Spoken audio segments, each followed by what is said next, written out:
Hello!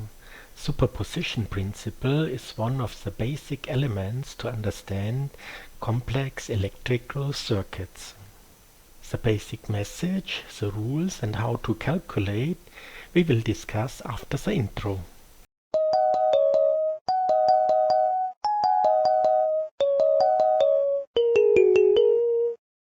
Today we want to talk about the superposition principle. It is a very powerful tool to analyze complex electrical circuits with several voltage and current sources. It allows to divide a complex circuit in several sub-circuits, calculate them individually, and finally add all the results to get the result of the total circuit. To use a superposition principle, it is necessary to have a linear system. Electrical circuits with resistors, voltage sources and current sources are linear systems or linear circuits. The superposition principle says that the contribution of each voltage and current source to the voltages and currents in the circuit can be calculated individually. Finally, the individual currents and individual voltages can be summed up to the total currents and total voltages for each relevant element of the total circuit. Here are the basic steps how to use the superposition principle. Set all voltage sources to 0 volt, which means replace it by a short circuit. Set all current sources to 0 amp, which means replace it by an open circuit. Then calculate for each individual voltage and current source the voltages and currents in the circuit. And finally sum up all voltages and currents of the sub-circuits to get the voltages and currents for the total circuit. Here a simple example with two resistors, a voltage source and a current source. To avoid confusion of the sign of the current and voltages, I strongly recommend to draw the arrows for currents and voltages in the same direction at resistors. Now we set the voltage source to 0 volt, which means that this point and this point has the same potential, so we connect it with a shortage. Then we set the current source to 0 amp. 0 amp means there is no current flowing from here to here, so we replace it by an open line. Now we activate one source, in this case a current source, and calculate this circuit. To make it a little bit easier to understand, I move this resistor to here, that we see that R1 and R2 in parallel to the current source. The voltage between here and here is the current multiplied with the resistance of the two parallel resistors R1 and R2. So we get for U1 I multiplied, and here we have the formula for two parallel resistors R1 multiplied with R2 divided by R1 plus R2. Now we have to think about the sign. The voltage U1 is in the same direction like I, so we have a positive sign. The voltage U2 is in the opposite direction of the current I, so we have a negative sign. Now we know the voltages U1 and U2 and can easily calculate the currents with the Ohm's law. I1 is U1 divided by R1. It's I multiplied R1 multiplied R2 divided by R1 multiplied R1 plus R2. We can remove this R1 and get finally I1 is plus I multiplied R2 divided by R1 plus R2.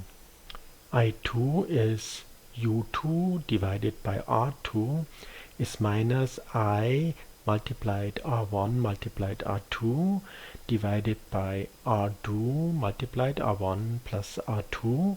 We remove R2 and get finally I2 is minus I multiplied R1 divided by R1 plus R2. In the next step, we only introduce the voltage source in the circuit. For the current I1 and I2, which are equal, we calculate U divided by the sum of R1 and R2. I1 is U divided by R1 and R2. I2 is U divided by R1 and R2. For the voltages, we multiply the current with the resistance. U1 is I1 multiplied by R1. U1 is U multiplied by R1 divided by R1 plus R2. The same with U2 is I2 multiplied by R2. U2 is U multiplied R2 divided by R1 plus R2. In the last step, we have to add the contribution of the voltage source and the current source to the individual voltages and currents to get the total voltage and current. The total voltage U1 is the part of U1 caused by the voltage source U plus the part of U1 caused by the current source I. So we get here the total formula for the voltage U1. The total voltage U2 is the part of U2 caused by the voltage source U plus the part of U2 caused by the current source I. And then we get the total voltage U2. The minus sign here is caused by the individual voltage part U2 caused by the current source. The total current I1 is the part of I1 caused by the voltage source U plus the part of I1 caused by the current source I and gives the total current I1. Finally, the total current I2 is the part of I2 caused by the voltage source U plus part of the current I2 caused by the current source I gives the total current I2. The minus sign again is caused by the part of I2 caused by the current source here. Now we want to calculate with concrete values. U is 9 volt, I is 15 milliamp, the resistance R1 is 100 ohm, the resistance R2 is 200 ohm. What is the value for U1, U2, I1 and I2? We can use our formulas, but we will also see that with concrete numbers it is possible to do some shortages to get easier to the result. For U1, we insert our concrete numbers and get U1 is 9 volt multiplied by 100 ohm plus 15 milliamp multiplied by 100 ohm multiplied by 200 ohm divided by 100 ohm plus 200 ohm. So we can see U1 is 9 volt multiplied with 1/3 is 3 volt, and we divide 15 by 3 and get 5. These 2 zeros we shorten with these 2 zeros and get 5 multiplied by 200 is 1000 millivolt is 1 volt. So U1 is 4 volt. Now we think about the loop rule here. U1 plus U2 is U. We bring U1 with minus on the other side and get with concrete numbers. U2 is 9 volt minus 4 volt. U2 is 5 volt. The current I1 is the voltage I1 divided by R1. So we get with concrete numbers I1 is 4 volt divided by 100 ohm. I1 is 40 milliamp. For the current I2 we use the node rule. I2 plus I is I1. We bring I with the minus sign on the other side, and with concrete numbers we get I2 is 40 milliamp minus 50 milliamp. I2 is 25 milliamp. Here we have a sample with 3 sources. We have a voltage source U4, a current source I, and a voltage source U5. and the numbers are U4 is 12 volt, U5 is 6 volt, the current I is 1.5 milliamp, the resistance R1 is 4000 ohm, the resistance of R2 is 1000 ohm, and the resistance of R3 is 4000 ohm. How big are the values for I1, I2, I3 and U1, U2 and U3? Press the pause button and do the math for yourself. Due to the concrete numbers, the solution can have also some shortages. And I do not know which shortages you are using, therefore I will do the complete analysis with the superposition rules. Finally, you should get the same results which are shown on the end. We begin to replace voltage sources here and here with shortages and the current source with the open line. Then we introduce each of the sources individually and calculate it individually. We introduce the voltage source U4 and calculate the parallel resistance of the resistor R2 and R3 and call it R23. 1 divided by R23 is 1 divided by R2 plus 1 divided by R3. 1 divided by R23 is 1 divided by 1000 ohm plus 1 divided by 4000 ohm. R23 is 800 ohm. Now I want to calculate the current I1.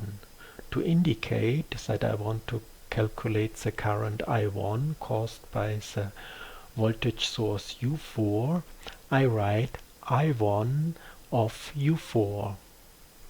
The current I1 is the voltage U4 divided by the resistance of R1 plus R23. With concrete numbers, I1 of U4 is 12 volt divided by 4000 ohm plus 800 ohm. I1 of U4 is 2.5 milliamp. The voltage U1 of U4 is the resistance R1 multiplied by the current I1 of U4. With concrete numbers, U1 of U4 is 4000 ohm multiplied by 2.5 milliamp. U1 of U4 is 10 volt. U2 of U4 is U4 minus U1 of U4. With concrete numbers, U2 of U4 is 12 volt minus 10 volt. U2 of U4 is 2 volt. Now we look on this loop. U3 of U4 plus U2 of U4 is 0. We bring U2 of U4 with minus on the other side and get U3 of U4 is minus 2 volt.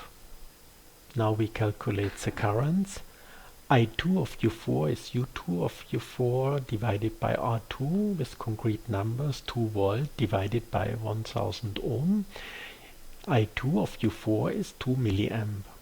I3 of U4 is U3 of U4 divided by R3 with concrete numbers minus 2 volt divided by 4000 ohm. I3 of U4 is minus 0.5 milliamp. Now we calculate the contribution of the voltage source U5. Here again we have a parallel circuit of two resistors R1 and R2, which we call R12. 1 divided by R12 is 1 divided by R1 plus 1 divided by R2. 1 divided by R12 is 1 divided by 4000 ohm plus 1 divided by 1000 ohm. R12 is 800 ohm.